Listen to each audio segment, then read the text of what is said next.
Muy buenas tardes. Buenas tardes a todos. Pues darles la bienvenida a esta transmisión en vivo del Grupo BIA Consultores Contractuales.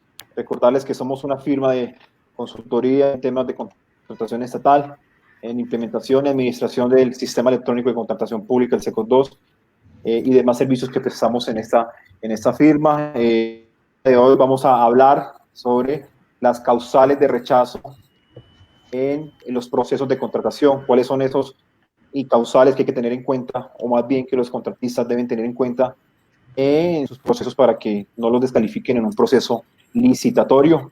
Invitarlos a que nos sigan en nuestra página, que nos den like, nos den seguir en esta fanpage de Facebook y compartan nuestros contenidos. ¿Sí? En esta tarde de hoy quiero darle la bienvenida al doctor Iván Manosalva, abogado, especialista en contratación estatal, candidato a máster en contratación estatal. También quiero darle la bienvenida al doctor Jorge, abogado, especialista en gobierno y políticas públicas y también candidato a máster en contratación estatal. Y de mi parte, Rafael Ariza, el día de hoy, contador público, especialista en finanzas, candidato a máster en maestría en administración de negocios. Buenas tardes, Iván. Buenas tardes, Jorge. Buenas tardes, Rafael. Muy contento nuevamente en esta transmisión para tocar un tema fundamental que tú lo acabas de mencionar, las causales de rechazo en procesos de contratación. Esperemos tener una interacción importante por parte de nuestros seguidores y poder resolver dudas, poder participar de esta academia, esta formación que estamos intentando llevar en toda Colombia. Perfecto. Jorge, buenas tardes, te doy la bienvenida. Gracias por la asistencia a esta transmisión. Bueno, muchas gracias. Muy contentos de poder volver a estar acá. Vamos a estar muy pendientes todas las semanas de todos los en vivo que podamos desarrollar. Tenemos varias proyecciones como grupo, no solamente en el tema técnico de poder desarrollar diferentes cursos en materia de contratación pública y otros aspectos profesionales, sino adicionalmente también tratar de entregarles a todo el público las diferentes conocimientos que puedan tener de los diferentes temas de actualización a nivel nacional en actividades profesionales. Se vienen buenas cosas para este programa. Pronto lo vamos a institucionalizar y pues muy contento de poder desarrollar este tipo de actividades que en buena gracia le hacen a todos los proponentes y funcionarios públicos que trabajan en temas contractuales y en diferentes actividades profesionales. Entonces, muy contento de poder estar hoy charlando de este tema de causales de rechazo. Perfecto. Ese tema es un tema importante en la contratación porque vemos que muchas empresas, proveedores de bienes y servicios del Estado colombiano, Iván y Jorge, fueron los procesos de contratación y hay muchas quejas y de pronto es desconocimiento de la norma, de pronto es falta de lectura de los pliegos, de esos de rechazo que en términos generales, pues yo pienso que se encuentran en varios pliegos o son repetitivos en los pliegos de las diferentes estatales. También quiero invitarlos a los asistentes a esta transmisión que si tienen dudas respecto a este tema, qué es una causal, cuándo no es una causal, perfectamente nos la pueden escribir en el chat de esta transmisión. Doctor Iván, de esas causales de rechazo, para ti, ¿cuál es una causal de rechazo que de pronto es repetitiva y de pronto pecan, por decirlo de alguna manera, Iván, los proveedores y contratistas al momento de presentar ofertas económicas? Rafael, pues efectivamente las causales de rechazo en los procesos de selección en Colombia o descalificación de ofertas se realizan o se confeccionan de acuerdo al objeto contractual que se vaya a desarrollar, ¿sí? Y algo que es importante para los ciudadanos es que no puede depender de la libre discrecionalidad de la administración, ¿sí? Sino que hay una causa de un deber razonable y esencial y que debe ser proporcional. Entonces, todos sabemos que en los procesos de contratación tenemos requisitos mínimos habilitantes y exigencias como requisitos de tipo ponderante. En las causales de rechazo va sujeto, va en armonía con esas exigencias. Entonces, la ley en Colombia establece unas causales determinadas en la Constitución Política. Hay otros que en materia de contratación se han dispuesto y hay otros que, bueno, en materia de contratación, aspectos técnicos, jurídicos, financieros y económicos. Y hay otros aspectos que hoy en día se están presentando por la transición de SECOP 1 a SECOP 2, como lo son los protocolos por el manejo de la plataforma, que ya tú nos vas a explicar. Entonces, una causal muy común, señor. No, sí, sí, claro que sí, ahorita redundaremos en el tema. Una causal muy común que debemos ver en la estructuración de los pliegos de condiciones, ¿sí? Bien sea mediante invitación, que es los mismos pliegos de condiciones en algunas modalidades de selección, habla cuando se comprueba la confabulación, entre los proponentes, que altera de cualquier manera la aplicación del principio de selección objetiva. Y eso se puede presentar con mayor inmediatez o es mucho más común en algunos procesos de obra donde al final se presenta un mismo oferente pero con varias propuestas, con varias empresas, ¿sí? Entonces se confabulan, ¿sí? Pueden ser socios, tienen varias empresas y se presentan para lograr ganarse una licitación. Esa es una. Ok, perfecto. Iván, también yo pienso que hablamos de las inhabilidades, ¿no? Existen unas inhabilidades que automáticamente se configura con una causal de rechazo, ¿no? Lo nombra la Constitución, lo nombra la Ley 80.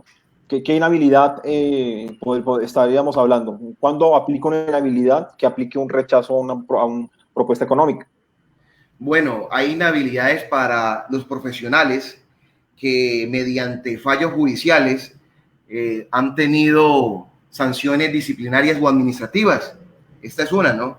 Entonces, podemos ver que algunos casos sancionan al profesional y lo excluyen de su tarjeta profesional. Esa es una causal de inhabilidad para contratar con el Estado. De la misma manera, cuando nos encontramos con los temas de conflictos de intereses, que es cuando los funcionarios o servidores públicos, ¿sí?, tienen parientes hasta el 4º grado de consanguinidad, 2º de afinidad y 1º civil, ¿sí? Es decir, hasta los primos que se encuentran en 4º grado de consanguinidad participan en esos procesos de contratación. Se presentan, participan como oferentes y como proponentes de manera posterior, ¿sí? Entonces ahí se entendería que cuando un representante legal tenga un familiar hasta el 4º grado de consanguinidad, dentro podría participar. No podría participar. 2º afinidad y 1º civil. Perfecto. Cabe decir que 1º civil es cuando tenemos ese vínculo mediante adopción, ¿no?, con un tercero. Perfecto. Doctor Jorge, complementando dentro de esas causales, de esos motivos, esos es una entidad rechazo a un proponente. También hablábamos del tema de ofertas hechas por un mismo oferente, ¿no? Que se presente con varias empresas un mismo oferente. ¿Eso es una causal de rechazo, Jorge? Sí, efectivamente. Previo a dirigirme a lo que comporta la necesidad de la inhabilidad contenida en el artículo 8 de la Ley 80 de 1993, la que hacía referencia en los literales G y H, es importante poder introducir la materia en cuanto a que las causales de rechazo tienen una inevitable relación y concertación con lo que es el principio de selección objetiva. Por supuesto que al referirnos al principio de selección objetiva nos estamos refiriendo a que la entidad pública tiene la obligación de poder escoger la oferta más favorable para la entidad, pero adicionalmente, no solamente la más favorable para la entidad, sino para el interés general. Supone estas dos, variaciones que tiene el estatuto contractual para la importancia de la selección objetiva y poder escoger el contratista más idóneo, y que, por supuesto, entre los que se presenten en un proceso licitatorio, pues es el que más tiene la idoneidad técnica, jurídica y financiera para poder ejecutar el objeto contractual.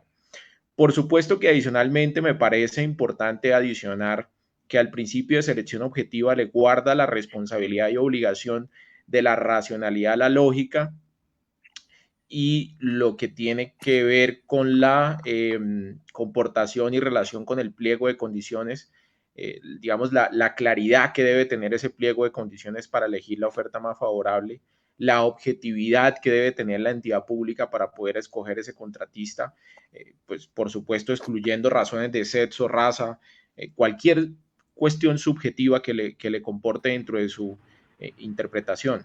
Entonces, bajo este sentido, es importante relacionarlo y, por supuesto, decir que la importancia de los pliegos de condiciones de acatarse, pues supone el cumplimiento de esos fines de la contratación estatal. Por supuesto que las causales de rechazo se vienen ya en cuanto a los requisitos que exija la entidad pública y ante los documentos que presente el proponente o futuro contratista. Aquí podríamos hablar, por ejemplo, de la inhabilidad que comporta el artículo 8 en sus literales G y H, en cuanto a que cuando un proponente presente su propuesta económica y dentro del segundo grado de consanguinidad, dentro del cuarto grado de consanguinidad y segundo de afinidad, se presente un proponente que sea dentro de este grado de consanguinidad y afinidad, por supuesto que la propuesta será rechazada. Adicionalmente, cuando un proponente se presente y otro proponente que es, digamos, socio de la empresa, pues por supuesto que también tiene que existir esta inhabilidad. Podríamos hablar en términos generales que las inhabilidades son restrictivas. Entiéndase restrictiva como lo que la norma no le permite, es decir, lo que indica la norma es lo que se debe hacer. Sin embargo, digamos que las interpretaciones, aunque sean restrictivas, pues tienen que ser lógicas y racionales. Digamos que hay unas excepcionalidades. La norma no comporta en ninguna parte que el mismo representante legal que presente una propuesta económica lo haga con otra propuesta que también es representante legal. No lo dice por ninguna parte. Sin embargo, dentro de una interpretación racional y lógica de esos literales G y H del artículo 8 de la ley 80, pues por supuesto que tendría que rechazarlo en cuanto a la racionalidad de que no podría un proponente, puesto que violaría el mismo principio de moralidad pública, y así lo ha indicado la jurisprudencia del Consejo de Estado. Entonces, bajo esta base, perfecto, esta sería como la respuesta a la pregunta. perfecto, interesante. Y bueno, para que lo tengan en cuenta los asistentes a esa transmisión, me preguntan mucho en la calle, en los conocidos, que una persona intervino dentro del proceso de estructuración desde la entidad, dentro de los pliegos de condiciones, en la estructuración de los estudios previos, Iván, Jorge, y quiera participar externamente como una empresa contratista, una empresa oferente. Si esa persona también hizo parte de es una causal de rechazo, se entendería que es una causal de rechazo que no puede participar dentro del proceso, Iván, una persona que haya hecho parte de la estructuración del proceso.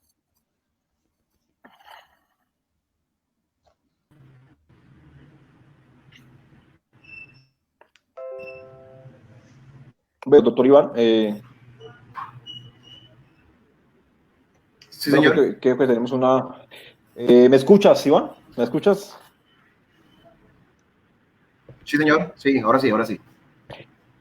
Sí, Iván, te comentaba, una persona que trabaja en la entidad pública hizo parte de la estructuración de los estudios previos, de los pliegos, y quiera participar como un externo dentro de un proceso licitatorio, ¿lo podría hacer? ¿Es una causal de rechazo? Pues de acuerdo al conflicto de intereses y está configurado, Jorge lo dijo, en la ley 80, el artículo 8, allí establece que los servidores y funcionarios públicos que intervengan dentro de la celebración de contratos o negocios jurídicos y tengan hasta el 4º grado de consanguinidad familiares que participe dentro de esos procesos de contratación, ¿sí? O en segundo afinidad o primero civil, pues habrá una inhabilidad para contratar, ¿sí? Pues no nos está dando el caso en específico, pero lo que hay que verificar es que no se enmarque en esta causal, ¿sí? Si es un pariente que se presenta y uno participa y efectivamente firma dentro de la planeación en la etapa precontractual del proceso, pues habrá un conflicto de intereses, ¿sí? Y habrá un aspecto que posiblemente tendrá que dirimirse, ¿sí? Podrá observarse en el momento o si incurre en causal y si no es acatada la observación, ¿sí? O la descalificación de una propuesta de esa manera, pues podrá demandarse ante la rama judicial para hacer valer los derechos, ¿no? Eso como de manera genérica. Perfecto. Sí, ¿por qué lo preguntaba, Iván? Porque personas me preguntan, bueno, estoy inhabilitado, si yo trabajo en cierta entidad, no podría participar como una empresa, si soy contratista, no soy ligado mediante un contrato de nómina con una entidad. Yo quería que en este caso sí se podría, es una causal de rechazo que no pueda hacer parte, ¿no? Sí, exacto. Lo importante es que no se vincule dentro de la planeación de ese proceso, ¿sí? Bien sea desde la unidad ejecutora o bien sea desde la oficina de contratación, ¿sí? Eso es lo importante, no demostrar, pero si algún tercero llega a demostrar que esa persona intervino, ¿sí? En la estructuración de ese negocio, pues naturalmente tendrá la posibilidad de demandar mediante la nulidad, ¿sí? Del futuro contrato o la revocatoria de la adjudicación o la intervención dentro del proceso de evaluación para solicitar la descalificación. Perfecto. También se habla mucho el tema de propuestas extemporáneas, presentadas de forma extemporánea, propuestas económicas extemporáneas. Doctor Jorge, que es una causal de rechazo directa. Esto es una causal de rechazo, Jorge, las propuestas extemporáneas. Explícanos el concepto de extemporánea de pronto a los asistentes que no tienen presente este término. Claro que sí. Referente a propuestas extemporáneas, pues debemos indicar primero que eh, los términos en cuanto a la contratación estatal, de acuerdo al artículo 25 de la Ley 80 que nos indica el principio de economía, pues son perentorios y preclusivos. Perentorios en el sentido de que hay un término para poder anexar los documentos o los requisitos o los parámetros que una entidad pública, digamos, publica dentro de un proceso contractual y que debe someterse los proponentes de manera obligatoria. Y por supuesto son preclusivos, porque precluyen. Es decir, las etapas, como por ejemplo la del proyecto de pliego de condiciones, cuando precluye, pues viene la siguiente etapa que será la de la convocatoria pública como tal, la publicación del acto administrativo convocatoria, y vendrá la asignación de riesgo en la licitación, la aclaración, etcétera. Entonces, en este sentido, frente al cronograma que publica la entidad pública, pues el proponente tiene que someterse a esos términos perentorios y al cronograma publicado y en el término que la entidad indique. Si una entidad indica que hay una fecha y hora para presentar la propuesta económica, pues esto genera, digamos, una obligación para el proponente y una obligación para la entidad pública de revisar si se sometieron los proponentes a la indicación y requisito exigido de manera obligatoria y de no llegarse a presentar la oferta económica dentro del término indicado por la entidad pública, pues los tendrá que rechazar. De no rechazarse, pues en ese sentido indicaríamos de que violaríamos el principio de igualdad de oportunidades que, digamos, ha sido desarrollado en el artículo 13 constitucional, el artículo 30 de la ley 80 y que por supuesto también el artículo 209 de la Constitución Política, que no solamente se tiene como un principio, sino además como un derecho fundamental, el principio de igualdad de oportunidades, y bajo este punto de vista, la entidad tiene la obligación de rechazar la propuesta que no la presente en el tiempo, término y hora que indique. Ahora, esto también es diferente en SECOP 1 y SECOP 2, porque supone que en SECOP 1, cuando es un medio físico, pues la presentación de la oferta económica debe hacerse en ese término, radicándola en la entidad y en la secretaría que indique la entidad pública. Diferente cuando es SECOP 2 porque hay unas excepcionalidades, porque, por ejemplo, en el SECOP 2 está el protocolo de indisponibilidad. Y ese protocolo de indisponibilidad es cuando la plataforma falla, pues no podría yo subir la propuesta económica y tiene que haber ese protocolo para que me habiliten a mí en la presentación de la oferta y no me rechacen. Por supuesto que posterior podríamos hablar mucho más a fondo de lo que es el protocolo de indisponibilidad, que lo dictamos en nuestro curso virtual de SECOP 2, para los que quieran inscribirse en el curso, porque me parece importantísimo que el contratista, proveedor y por supuesto el funcionario público aprendan cómo se maneja el protocolo de indisponibilidad, tanto desde el punto de vista del contratista como también desde el punto de vista del funcionario público. Perfecto, entonces te queda como claro el concepto de que si no está dentro de los términos o dentro del cronograma, una propuesta económica prácticamente es causal de rechazo. La entidad no está en la obligación de aceptar una oferta económica fuera del tiempo, ¿sí? Para que nos quede ese concepto claro, los asistentes. Doctor Iván, también hablamos de cuando un representante legal, me han preguntado, bueno, soy representante legal, soy socio de una empresa, estoy reportado en el boletín de responsabilidades fiscales, estoy reportado en el boletín de la Procuraduría, de la Policía, en cualquier reporte de antecedentes de estas tres entidades, y es causal de inhabilidad, ¿sí? Si un representante socio está reportado y hace parte de una oferta económica, ¿eso es una causal de rechazo, doctor Iván? Sí, si ya se configuró y se generó la sanción y los antecedentes aparecen reportados en línea en la página de la Procuraduría, pues efectivamente, o Contraloría también, efectivamente no podrá contratar con el Estado. Ese es el deber de análisis y el deber de verificación que tienen las entidades estatales a la hora de revisar esos aspectos jurídicos, que ya hoy en día se supone que no se debe presentar la certificación, bajarlas, a pesar de ser un trámite bastante sencillo, al ser descargado por internet en directo, es la entidad quien debe realizar esta verificación y confirmar que efectivamente no tengan ninguna inhabilidad. Si aparece el reporte, pues no podrá contratar con el Estado. Y de igual manera, pues en las causales de rechazo comúnmente también está esa causal, y adicionalmente encontramos cuando las empresas son sancionadas por incumplimientos a la hora de la realización del debido proceso. Se establece que quienes tengan también multas o sanciones no podrán, pero algunas, ¿no? 3 sanciones, 5 sanciones, depende de la confección del pliego de condiciones que determine la entidad. Pero para confirmar la respuesta de nuestro asistente, efectivamente, si aparece reportado en Contraloría o Procuraduría, no podrá contratar con el Estado.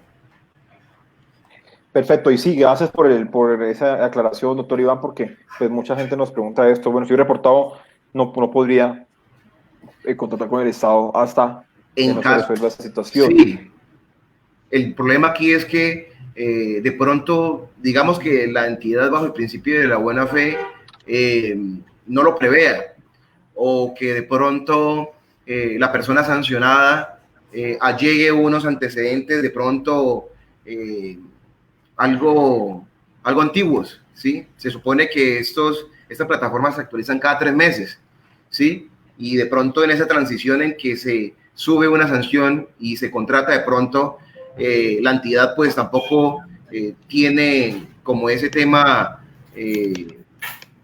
tan determinado, ¿sí?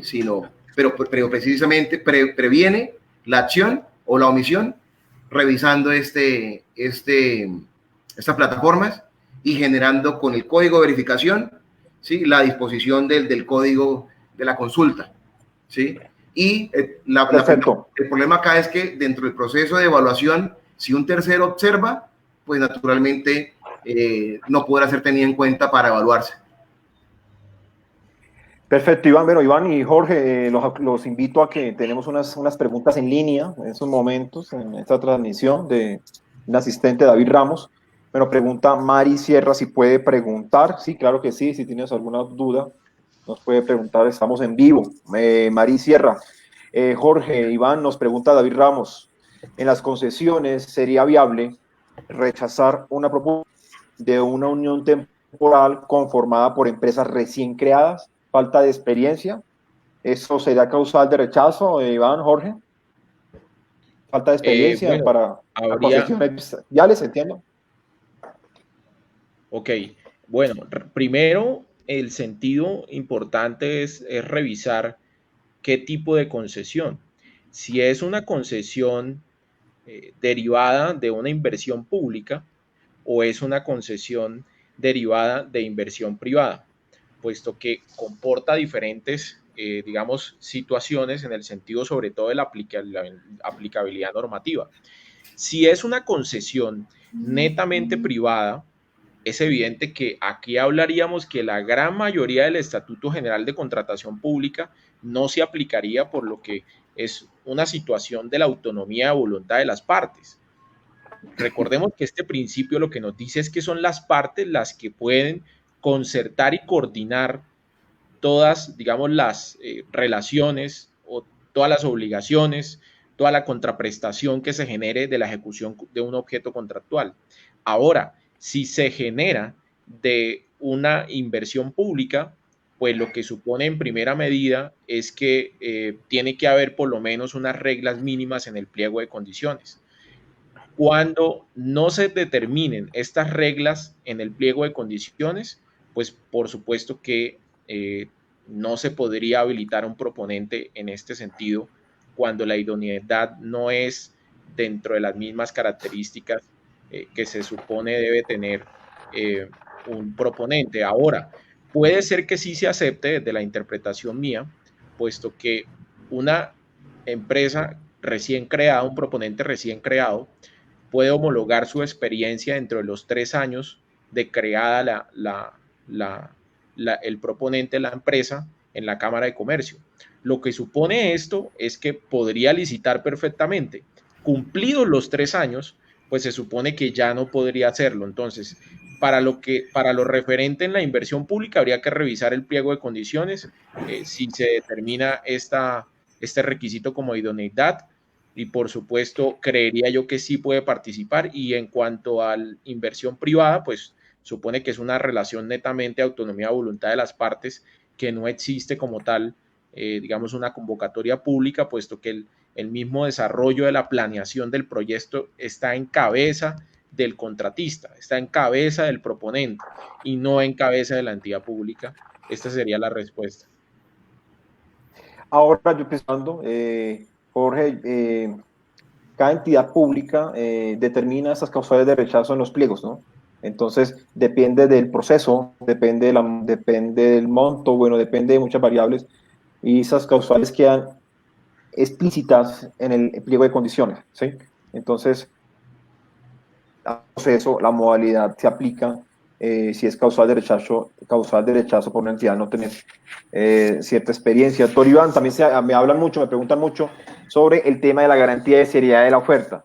Si se presenta la garantía de seriedad de la oferta o no se presenta, cuando no se presenta la garantía de seriedad de la oferta, el rechazo, o en caso de que se solicite o haya un error dentro de la garantía de seriedad de la oferta, se considera una causal de rechazo. Puedo requerir un proponente para que arregle una garantía de seriedad.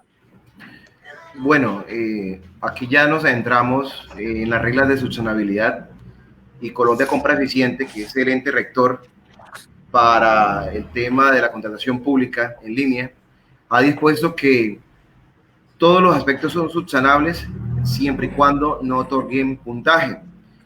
El problema aquí es la carencia del requisito como tal.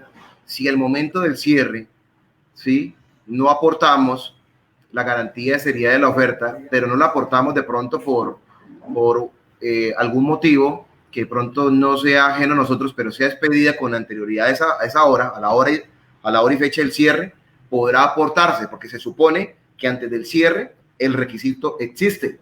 Pero si el requisito se genera después de la hora del cierre, pues ya estaríamos aportando un documento que mejora la propuesta, ¿sí? Entonces, al momento del cierre, lo importante es que al momento del cierre existan las condiciones, ¿sí? Porque si si estamos ante la inexistencia de un requisito habilitante, pues indiscutiblemente será causal de rechazo, y cualquier documento que se allegue posteriormente, ¿sí?, la expedición de esa hora y fecha, pues no podrá tenerse como válida.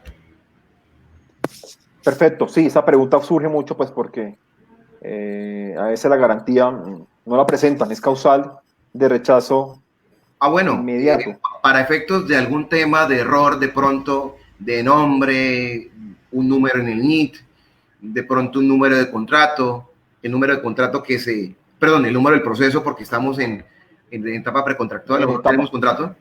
Tenemos de pronto que se fue un número adicional del proceso, o de pronto el objeto no quedó bien redactado, en fin, el valor, algún error humano o mecanográfico puede subsanarse dentro del periodo de evaluación y subsanación.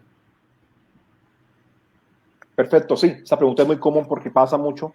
Tengo entendido que la ley 1882 reguló este tema el tema de la garantía de la seriedad de la oferta. También, bueno, causales de rechazo, hay muchas. Invito al doctor Jorge Vera, tenemos una duda puntual, Jorge, de Mari Sierra. Dice, el tema de la contestación de las observaciones extemporáneas, ¿es obligación de la entidad contestarlas y publicarlas en el SECOP ante la entrega de propuestas? Bueno, ahí hay una pregunta bien interesante y hay interpretaciones diferentes frente al tema, que yo creo que la posición mía ha sido coherente con lo que ha dicho Colombia Compra Eficiente. Yo he escuchado y he leído a muchísimos tratadistas en materia de contratación pública tener una contraria respecto a las observaciones extemporáneas.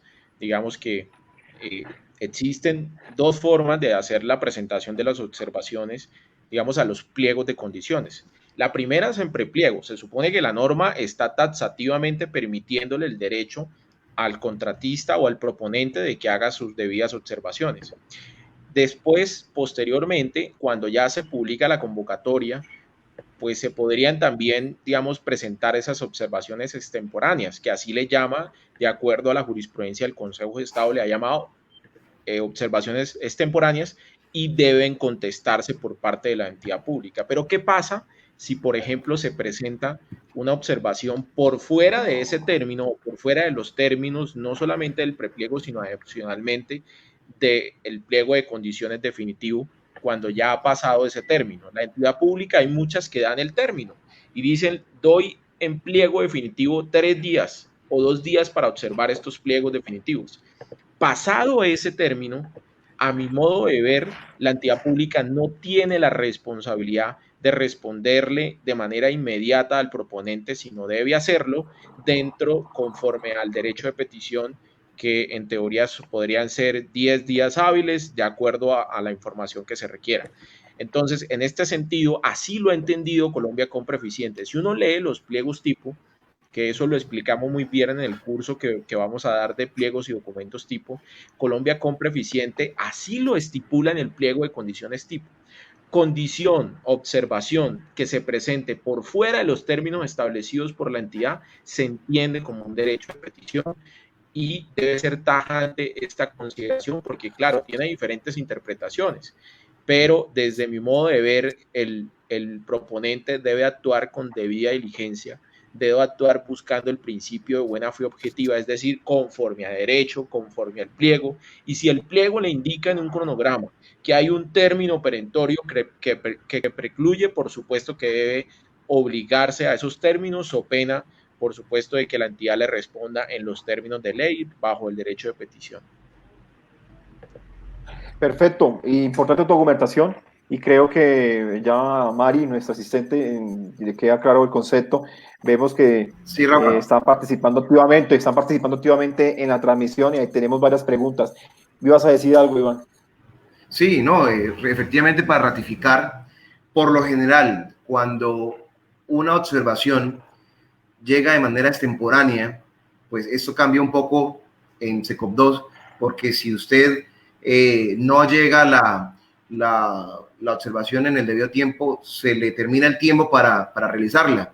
Sin embargo, pues para efectos de estas observaciones, la mayoría de las entidades toma la posición de tomar preceptuado lo que dijo Jorge sobre la ley 1755, que por medio de la cual regula el derecho fundamental de petición, y dependiendo de la observación, si es para un tema de información, se tomará los 10 días o de manera general se tomará los 15 días hábiles, ¿sí? Entonces, como para ratificar eso, esa es la tendencia de lo que adoptan las entidades estatales. Perfecto. Pasa la contratación pública de que se rechaza oferentes por el tema de mal diligenciamiento de la propuesta económica. Sí, Iván y Jorge, y veo que nos están haciendo esas preguntas respecto al tema del presupuesto.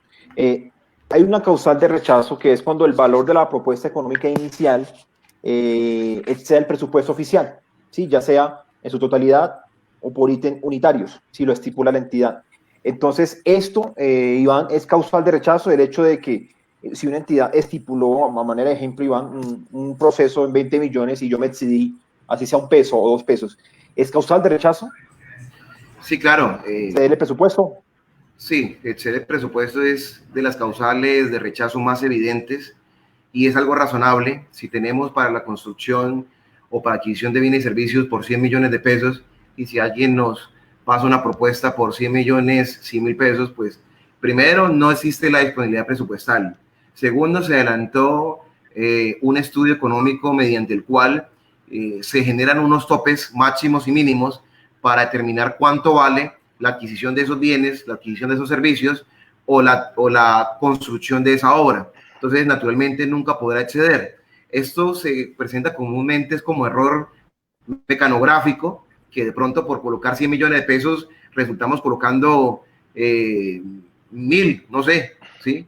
O algún tema de digitación, pero no puede ser lógico que mediante un estudio la entidad establece un presupuesto y se excede el contratista o el interesado o el oferente dentro de esta etapa del proceso precontractual.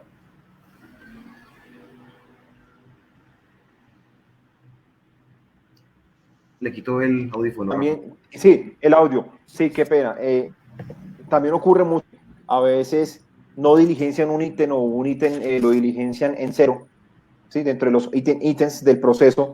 Jorge Vera, ¿eso es causal de rechazo, el hecho de que yo como proponente no digite un valor económico? Bueno, esa es una interpretación que podría tenerse desde diferentes puntos de vista. Por eso yo digo que también la contratación estatal es tan bonita porque tiene la forma de debatir interpretaciones que en muchos casos son racionales. Yo tengo una frente a ese tema. Hay el aspecto de los precios artificialmente bajos. Se supone que una propuesta económica que lleve un precio artificialmente bajo, pues tendría uno que rechazarlo. Ahora, si por situaciones, por ejemplo, en los cuales se diligenció un ítem, de pronto que la operación aritmética superó el presupuesto, pues a mi manera de ver habría que revisarlo de fondo. Hay muchos que dicen, rechácelo de plano. Yo lo revisaría, porque si de pronto es una operación aritmética que me dio 0,5 pesos superior al presupuesto, pues yo me acojo a lo que indica la Constitución política frente a lo que prevalece lo sustancial sobre lo formal, porque me parece una formalidad. Ahora, que desarrollen diferentes ítems en ceros, pues se supone que la propuesta económica, si va diligenciada de esa forma, de llegar a resultar adjudicatario, pues él está manifestando en su propuesta económica ese precio. Lo que dice la norma, ahora, si uno lo encuentra artificialmente bajo, o sea, es decir, por ejemplo, en un proceso de obra que hay ítems unitarios y diligencia un ítem en cero, pues supone de pronto que ese ítem en cero no le genera un desequilibrio, un precio artificialmente bajo, puesto que podría simplemente, con la manifestación de la entrega de la propuesta, pues aceptarse esa propuesta de resultar adjudicatario y ejecutarla desde ese punto de vista. Me parece dos aspectos importantes de poder enunciar allí. Lo primero es que en muchas ocasiones rechazan también porque la propuesta económica no va suscrita. Luego que eso me parece a mí una situación de formalidad que Sí. nada implica que pueda uno permitirle la suscripción. Nada más revisemos los términos y condiciones de SECOP 2. Enviar una propuesta económica por SECOP 2 supone la manifestación de la voluntad, y manifestar la voluntad significa que está intrínseca dentro de esa propuesta económica, pues ese querer o ese sentimiento de que esos son los ítems que yo quiero proponer, o ese es el presupuesto que yo quiero proponer para el proceso contractual. Lo otro que me quiero referir ahí para finalizar es que se supone que en el estudio del sector que determina el presupuesto, este presupuesto es estimado, y es estimado porque evidentemente pueden generarse en la ejecución del objeto contractual diferentes imprevistos que no fueron o que no se pueden prevenir dentro de la misma etapa de planeación. Luego esto lo que supone, en el caso, por ejemplo, de los procesos de obra, cuando hay mayores cantidades de obra, cuando se rompe alguna alcantarilla o algún asfalto para hacer una rehabilitación o mantenimiento de una vía, pues supone que pueden allí haber demasiadas imprevisibilidades que tiene el deber la entidad pública de nuevamente volver a esa ecuación contractual, a esa conmutatividad que requiere el contratista para no causar esos desequilibrios económicos del contrato. Entonces creo que, por supuesto que los presupuestos son aproximados. El hecho de que yo envíe una propuesta económica no significa que el contrato, por ejemplo, obra pública, vaya a terminar así. De por sí que la consideración general es que el contrato de obra pública en su presupuesto o el costo de la obra solamente se sabrá al finalizar la ejecución. El presupuesto es aproximado. La obra, la ejecución y el costo de la obra se sabrá cuando se terminen, cuando se sepan cuántas son las cantidades totales ejecutadas por parte del contratista en vigilancia y control, por supuesto, de la interventoría y la entidad estatal. Perfecto, interesante tu apunte porque no es lo mismo de pronto esos procesos de obra a los procesos de compraventa, porque tiene esa particularidad de que en una obra pues los precios pueden variar por X o Y Por las situación actividades. dentro de la ejecución, ¿no? Las O actividades por las también actividades o varían. por los precios APUS o por las contingencias propias de lo que implica desarrollar un proceso de obra en una región, ¿no? Por lo general, ahora, complementando lo que por lo general en los contratos de obra siempre vamos a ver que en las liquidaciones hay variación de las cantidades y siempre se presenta, o casi siempre, o es común mejor, que se generan mayores y menores cantidades. Es decir, lo que dice Jorge, a la hora de la realización de una actividad se presentan algunas actividades que no están contempladas o que en sus cantidades varían, aumentan o disminuyen.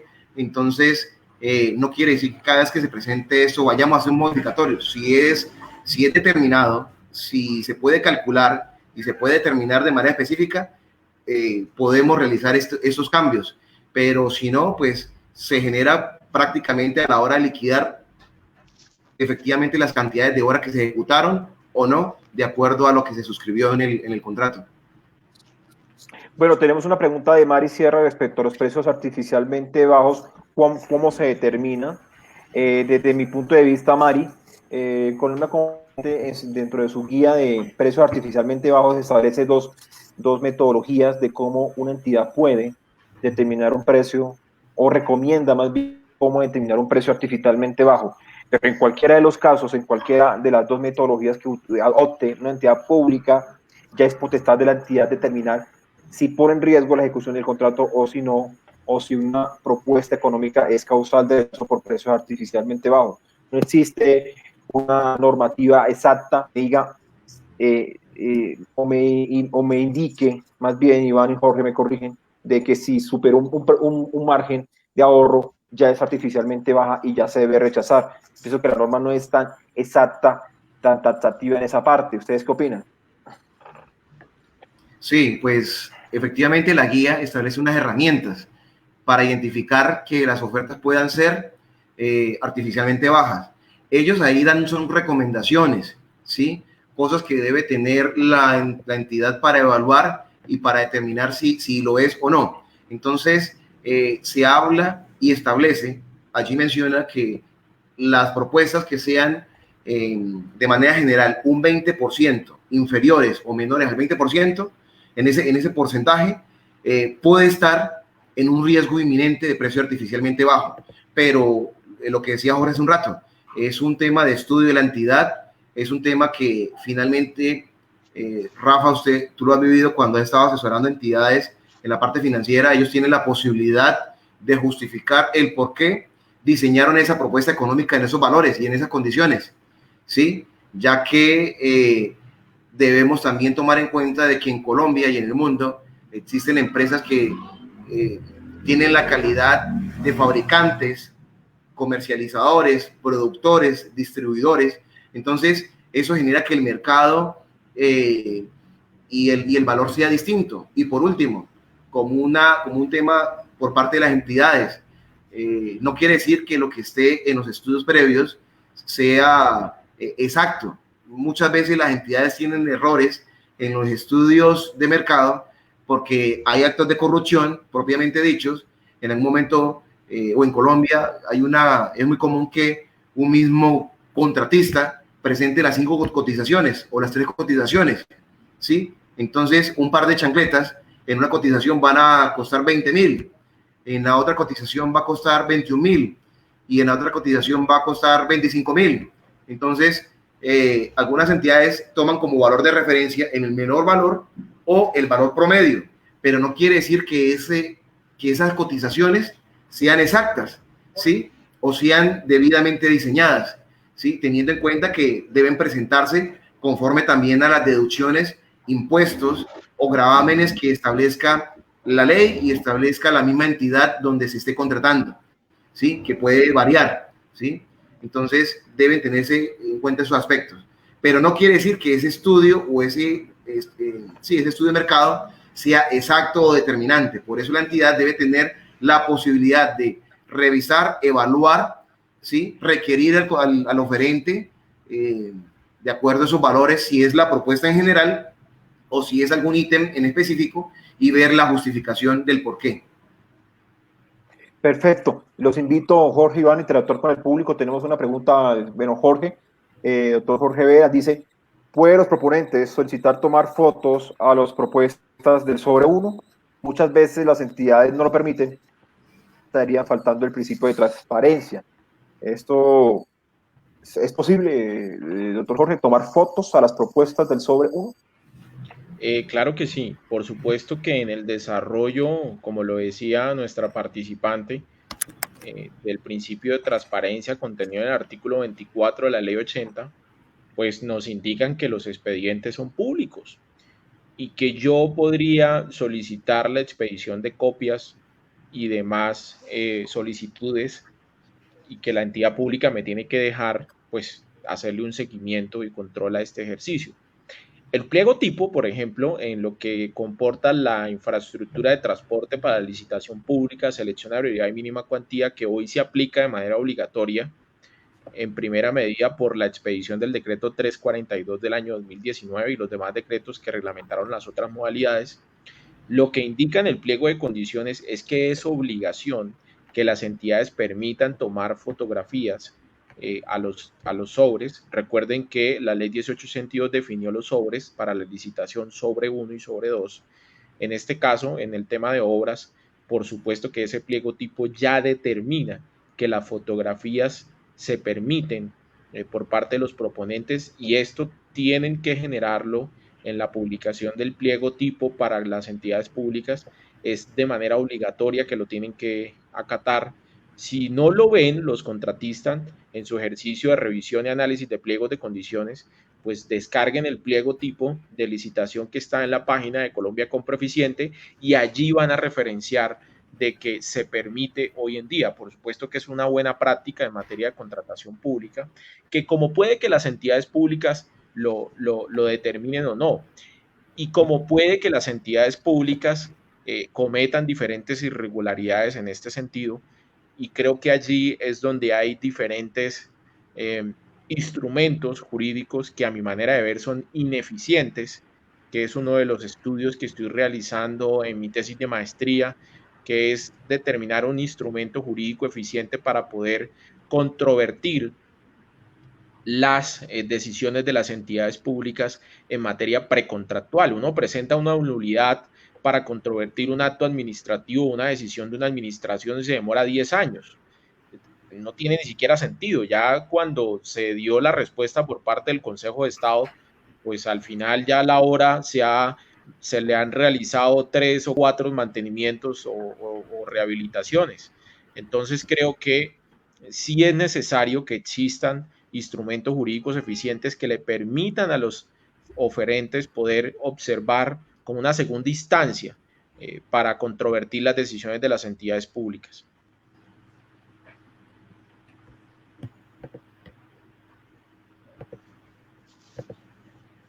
Creo que Rafael tiene el micrófono cerrado. Sí, Ya. discúlpeme, sí. No, les comentaba que tenemos buena asistencia en comentarios en esta transmisión. Bueno, también ya con la implementación del SECOT 2, Iván Jorge, ya las entidades están determinando dentro de sus pliegos de condiciones como una causal de rechazo puesta por un medio diferente al SECOT 2, ¿sí? Un contratista, un oferente que envíe la propuesta por un medio diferente es una causal de rechazo directa, ¿sí?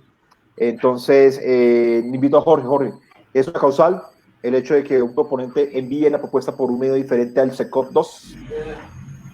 Si la entidad pública está obligada a desarrollar e implementar SECOP 2, por supuesto que sí. Si hablamos, por ejemplo, de un municipio que hoy en día no está en SECOP 2, pues por supuesto que este ejercicio no comportaría un rechazo.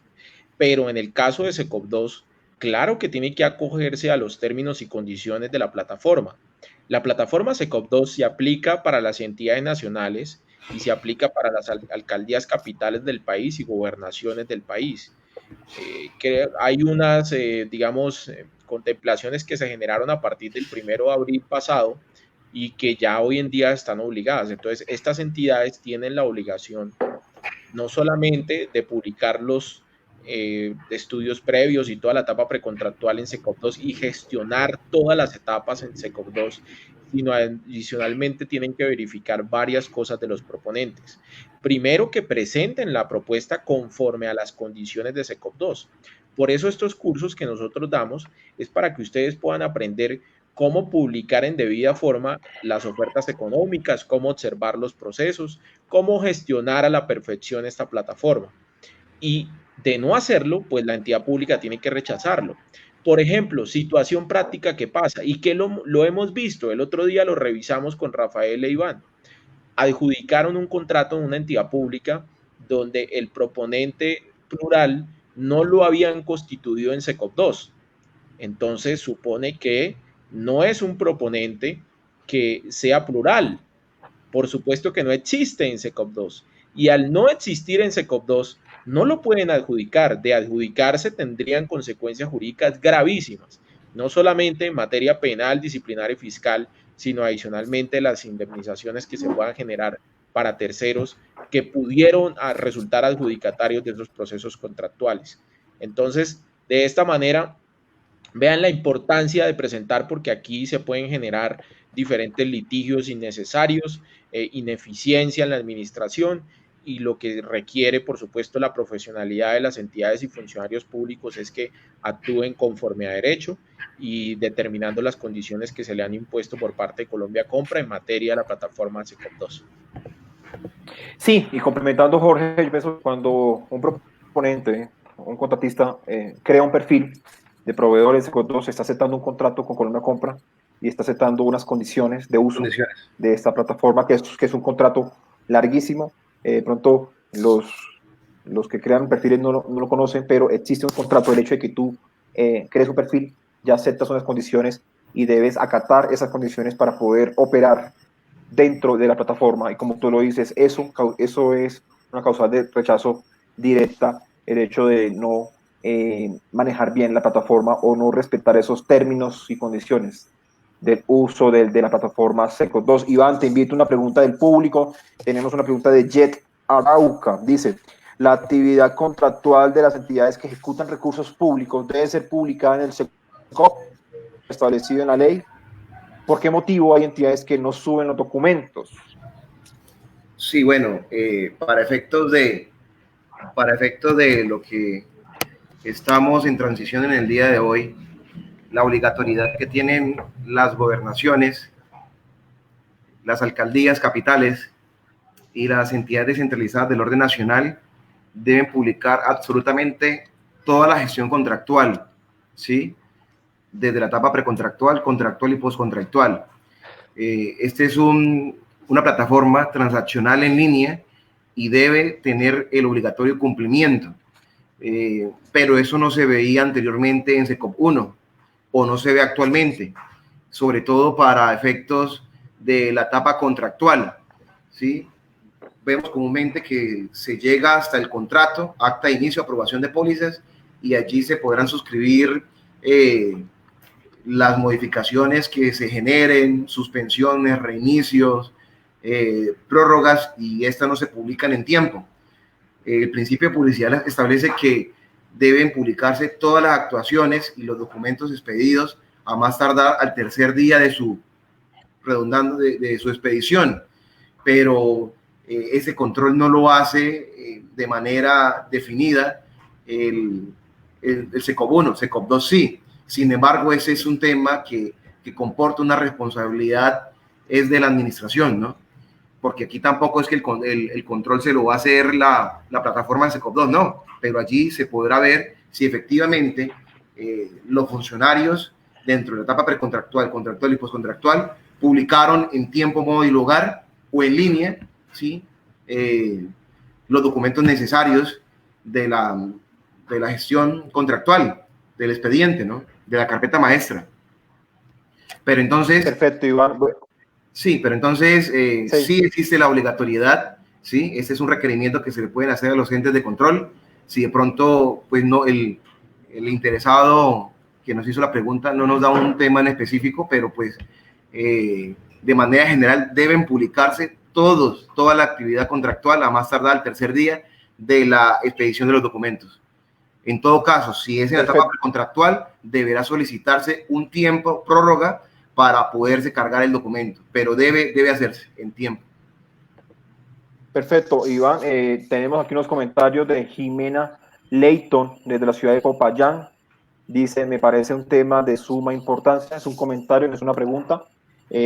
Claro que sí, Jimena.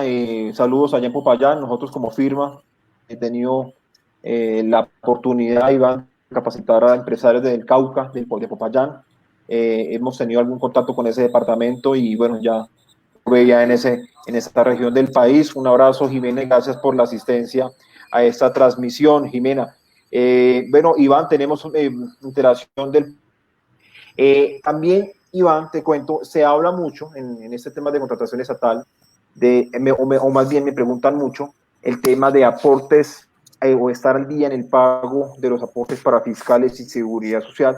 Una empresa, Iván, que no está al día en el pago de los aportes a seguridad social y no demuestre que está el día en el pago, es una causal de rechazo dentro de un proceso licitatorio. Iván, te pregunto, una empresa que no está al día, que no junta los aportes de pago de últimos periodos, ¿una entidad lo puede rechazar dentro del proceso de contratación? Si lo exige y lo establece como causal de rechazo, sí, o si lo exige como requisitos habilitantes jurídicos, puede ser objeto de causal de rechazo, pero es discrecional de la entidad y depende del objeto del proceso, depende de lo que se vaya a contratar, ¿sí? En algún momento, de igual manera, depende de si es persona natural o persona jurídica, ¿sí? De igual manera, a la hora de la planeación de la participación de un oferente, bien sea persona jurídica o persona natural, dentro de un proceso de contratación, pues debemos verificar que para participar estemos cumpliendo con estas condiciones, ¿sí? Pero las exigencias tienen que ser proporcionales, tienen que ser determinantes para la ejecución del objeto contractual, ¿sí? Entonces, hay que ver si la entidad lo determina como causal de rechazo y dependiendo si es estar al día nada más o algunas entidades en algún momento colocan que estar al día dentro de los 3 meses anteriores o 6 meses anteriores, sobre todo cuando se le da prioridad a la vinculación de personal con discapacidad para el tema de otorgamiento de un puntaje adicional, ¿no? Claro que sí. Entonces, yo puedo acotar que hay entidades que solo exigen un certificado de que estén al día, suscrito por representante legal y revisor fiscal se aplica. Algunas entidades, aparte del certificado, piden las planillas, ¿no? Entonces, eso depende, eso varía en las entidades públicas de cómo soliciten el tema de seguridad social y aportes para fiscales. Tenemos una pregunta, doctor Jorge Vera, para interactuar más con el público. Dice Fabián y Alexandra Lozano Valencia.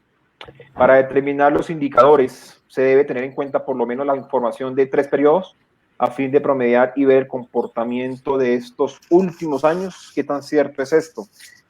Entendería que son indicadores financieros. Sí. Sí, pues digamos que frente a los indicadores, la norma no establece un lineamiento específico, pero lo que sí supone el estudio del sector, cuando uno puede abocar el análisis del estudio del sector, pues allí uno tiene que contemplar todas las actitudes de estudio que realizó por parte no solamente para estudiar las entidades públicas que han publicado procesos contractuales, sino también publicar el respectivo análisis que se hizo a las empresas privadas. Yo he visto muchas entidades que a veces no hacen el estudio de manera completa, de manera integral, sino simplemente se dedican a establecer. La semana pasada revisé un pliego en el cual los indicadores financieros los habían construido de acuerdo a las evaluaciones o análisis de precios de entidades privadas sobre los RUP y los diferentes indicadores que tienen las empresas. Entonces, bajo este escenario, pues es evidente que no va a ser la realidad del mercado. Miren, un proceso de 150 millones era aproximadamente, y tenían unos indicadores financieros desproporcionados. O sea, por ejemplo, el índice de liquidez estaba en 3.5, eso es una locura.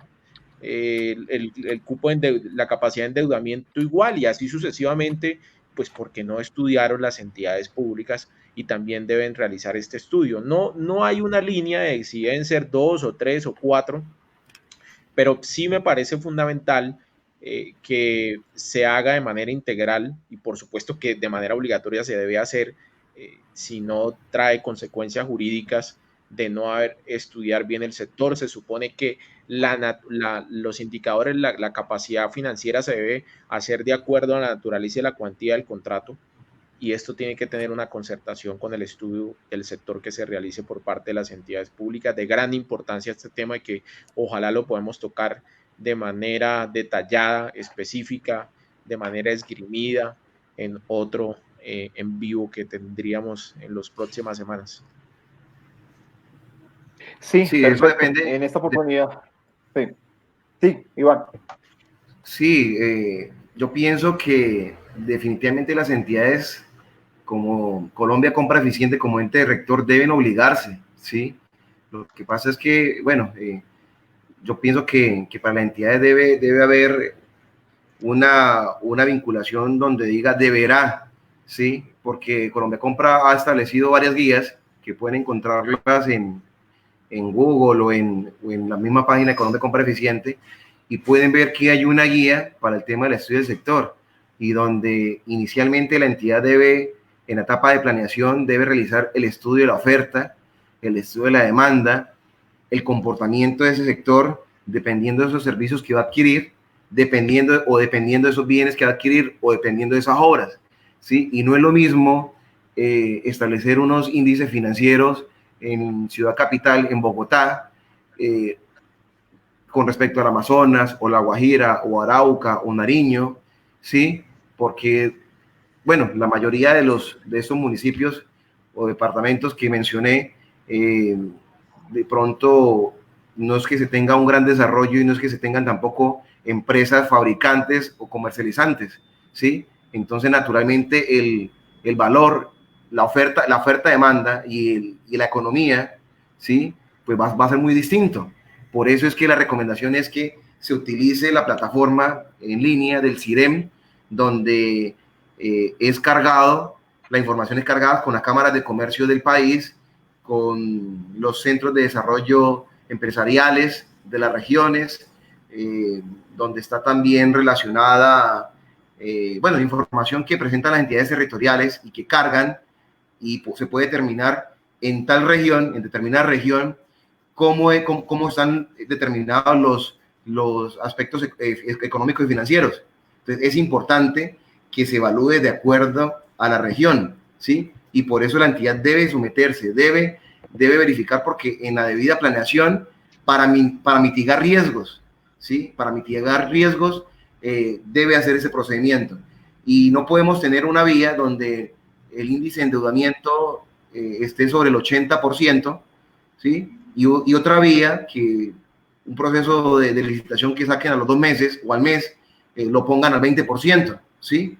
O sea, no puede ser, debe ser proporcional, debe realmente ser ese estudio, adoptar y no se pueden estandarizar. También hay entidades, Jorge, Rafael, que aparentemente estandarizan, dizque el análisis del sector y los índices financieros de acuerdo a su conveniencia, ¿sí? ¿No? Cada sector, cada actividad comercial es distinta, ¿sí? Y debe realizarse de manera aleatoria, lo que convocará que sea con respecto a las finanzas de las empresas que han contratado y que han tenido esa experiencia en esa actividad comercial.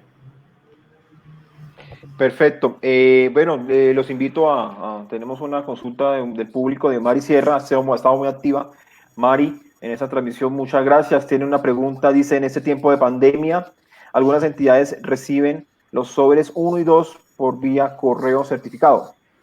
¿Cómo se puede proteger el sobre 2, que es la propuesta económica, para que no sea manipulado antes del día de la audiencia?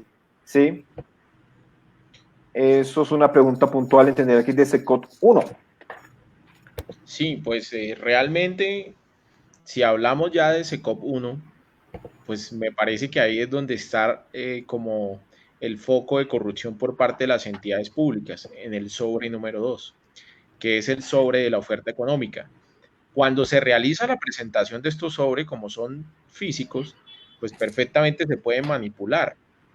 Ahora, pueden haber muchos ejercicios, porque obviamente no puedo generalizar para todas las entidades públicas, pero creo que en su gran mayoría aquí es donde tienen las grandes complicaciones. No solamente es ahí, claro, hay otros aspectos importantes, los requisitos habilitantes desproporcionados que no le permiten siquiera presentar una oferta formal a un proponente, pero por supuesto que en este caso la oferta económica no permite, digamos, tener este tipo de transparencia, puesto que se pueden generar esas complicaciones a la hora de la manipulación que pueden tener los funcionarios públicos. Lo que nosotros podríamos recomendar es hacerle seguimiento, que le tomen fotos, que por supuesto, si no le dejan tomar fotos, copien a las entes de control, copien a la Procuraduría, que por supuesto pidan y expidan copias, que por supuesto se sellen los sobres una vez se entreguen las propuestas.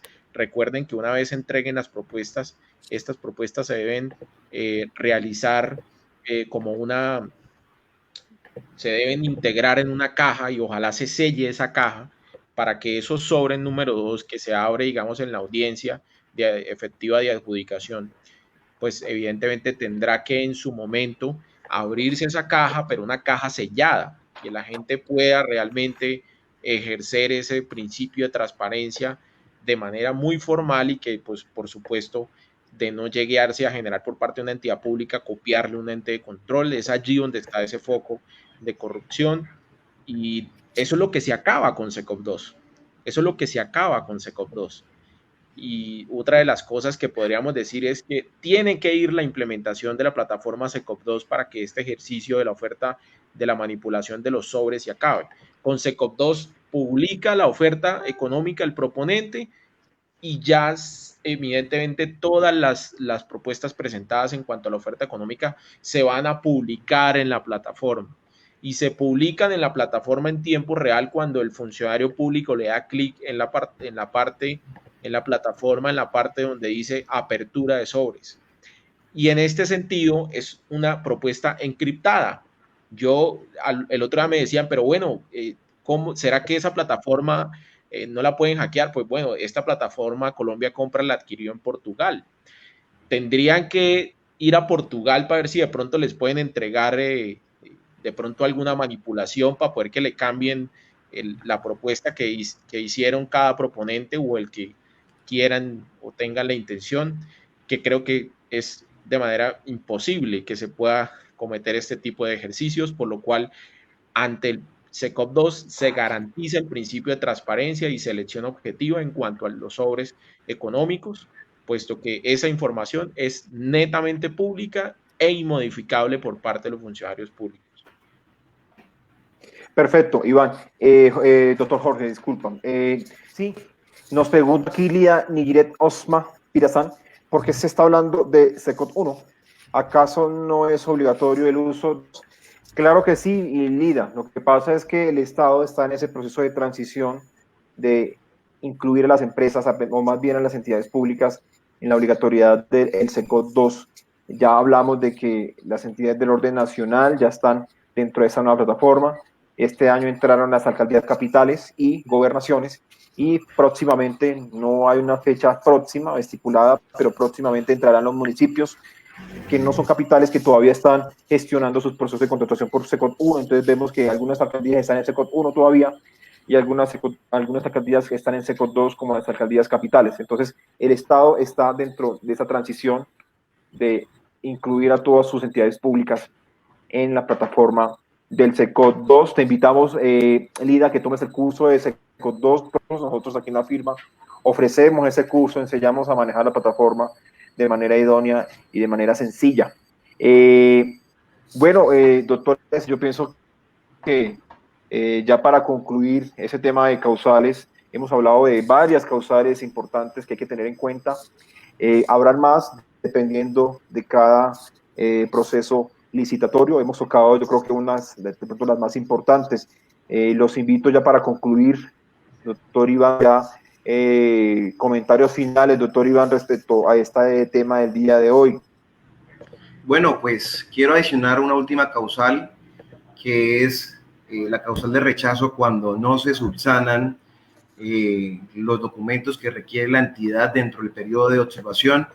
Sí, pues entregamos una propuesta que a razón de la entidad solicita que se aclare, de pronto porque una certificación no está entregada en las condiciones como se requiere en el pliego de condiciones, y se da un término o cualquier documento que no amerita calificación que se pueda aportar dentro del periodo de evaluación y subsanación. Entonces, quienes no la entreguen, también es un término perentorio y preclusivo, pues incurrirá en causal de rechazo y no podrá habilitarse para ser adjudicatario.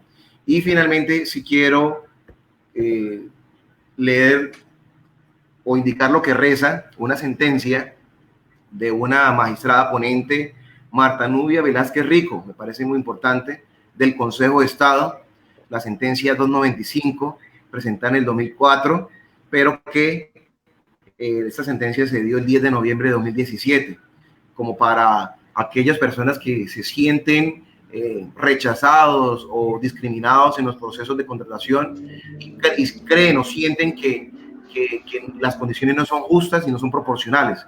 Entonces, debemos presentar observaciones, obviamente debidamente motivadas, justificadas, ¿sí?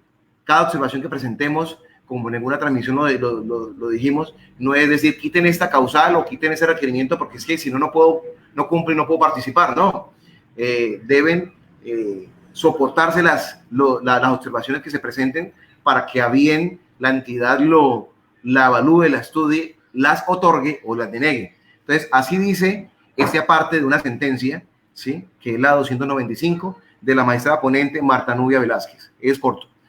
Entonces, no es posible incorporar causales de rechazo en un proceso de contratación sin contar con el suficiente sustento normativo.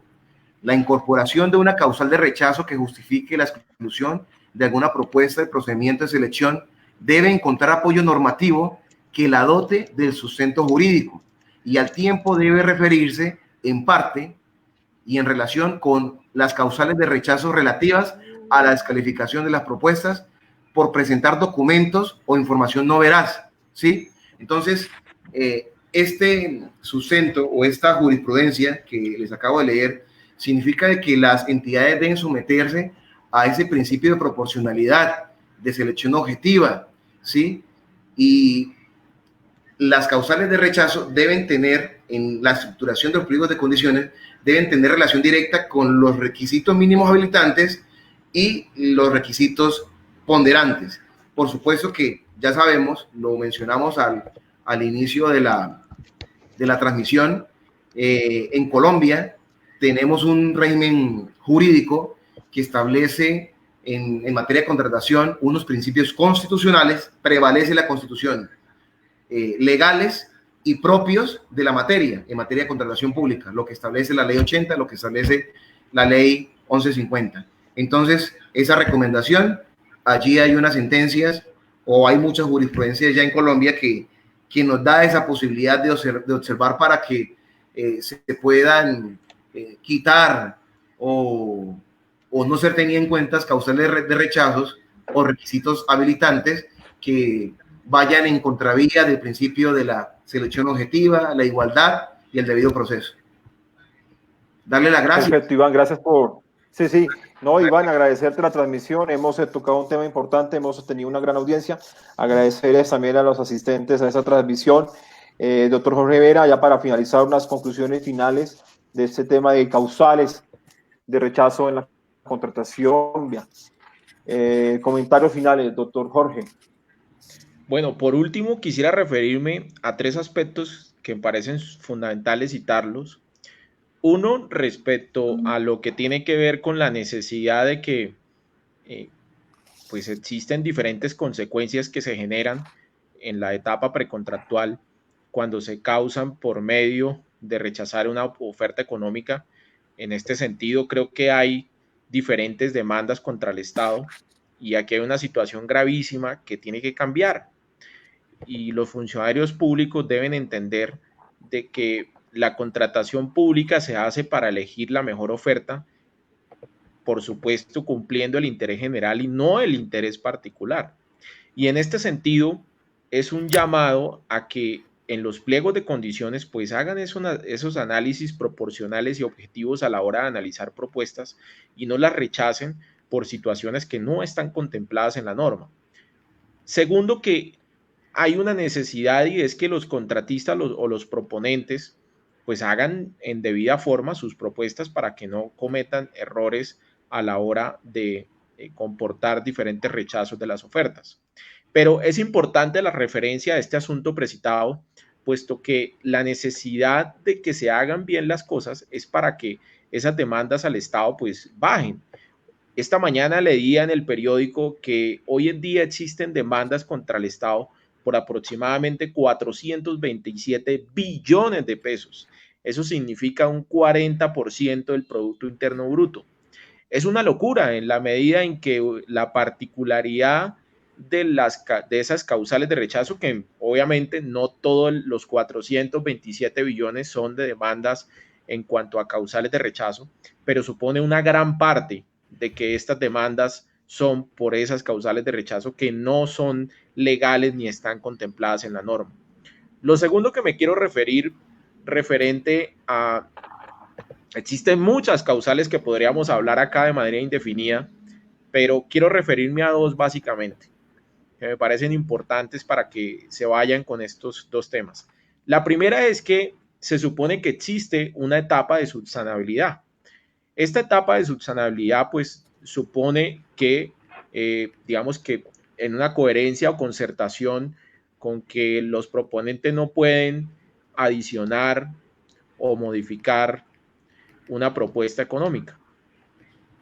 En este sentido, siempre las entidades públicas entienden que modificar o adicionar una propuesta no solamente es para la etapa de puntuable de criterios ponderables, sino adicionalmente en la etapa de requisitos habilitantes. Es decir, que cuando una propuesta económica lleve contemplada una hoja de vida que no cumpla con las condiciones que se están solicitando en el pliego, pues la entidad pública lo rechaza.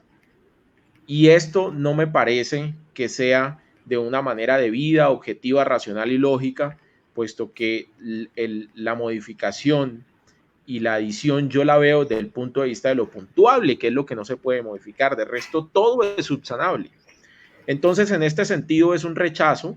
Y por supuesto que cuando se presenten estas situaciones, que yo sé que a muchos se les han presentado, de que presentan una nueva hoja de vida anexada que no se la aceptó la entidad pública en la etapa de evaluación y lo rechazan diciendo que es una propuesta que se modificó. Luego, desde mi punto de vista, lo que es requisitos para habilitación es subsanable 100%. Y lo segundo que me quiero referir de importancia para que se lleven es la causal de rechazo que comporta de acuerdo a la necesidad o obligación de que los procesos contractuales que se lleven por medio y que se requiera un ingeniero civil, como por ejemplo los procesos de obra que se requieren ingenieros civiles, pues tiene que ir avalada por un ingeniero civil. Aquí, hace un par de semanas, revisaba una sentencia del Consejo de Estado, la 53.506, creo, del año 2018, y esta sentencia es de la DIAN. La DIAN publicó un proceso, es una sentencia del Consejo de Estado de un proceso publicado por la DIAN, y la DIAN quería adquirir, digamos, un sistema de gestión, y este sistema de gestión, pues digamos, lo hizo de manera pública, convocatoria, una licitación, se presentaron, pero una propuesta que en la audiencia de adjudicación no resultó adjudicataria en el proceso, pero le faltaba ese aval que se requiere por la norma, creo que es la 842, artículo 20 del año 2003, que se requiere el aval del ingeniero, y no lo tenía. Y la entidad pública lo que hizo fue recibirle posteriormente en la audiencia de adjudicación el aval, o sea, ya cuando estaba en la audiencia, y lo que se permitió en ese sentido sería pues una ilegalidad que al final el Consejo de Estado determinó una demanda y una cuantía interminable, grandísima en cuanto a presupuesto, y le generó, por supuesto, pues un desequilibrio al mismo Estado. Entonces, en este sentido, bajo esta perspectiva, quería simplemente dejar estas dos acotaciones. Gracias por las intervenciones de los diferentes de la diferente audiencia que nos ha seguido el día de hoy, y pues en la próxima semana estaremos todos los miércoles aquí en el mismo canal, en el Grupo BIA, analizando diferentes temas en materia de contratación pública. Ok, perfecto, Jorge. Nada, pues de pronto ya terminamos este tema. Hemos tenido una gran audiencia el día de hoy. Invitar a la audiencia a que nos siga, a que tomen el curso con nosotros. Estamos próximos a sacar otros cursos de capacitación para los proveedores, para los proponentes, de interés también para las entidades públicas. Ofrecemos dentro de la firma ese servicio de asesoría y consultoría en contratación estatal, manejo de la plataforma SECOT 2, que ya se está implementando en el Estado colombiano y que está próximo a llegar también a todos los municipios del país. Agradecer la asistencia, la audiencia de esa transmisión en vivo. Un tema que quieran acotar dentro de, o quieren que tratemos dentro de nuestras transmisiones, no olviden escribirnos en nuestro fanpage, hacer una sugerencia, estructuraremos un tema para tratar en estas transmisiones en vivo. Agradecer la transmisión a Jorge, al doctor Iván Manosalva. Me despido ya con este saludo. Muchas gracias. Hasta luego. Muchas gracias. Síganos. Y bueno, síganos en Grupo BIA, síganos en Instagram y seguimos trabajando por ustedes. Un abrazo para todos.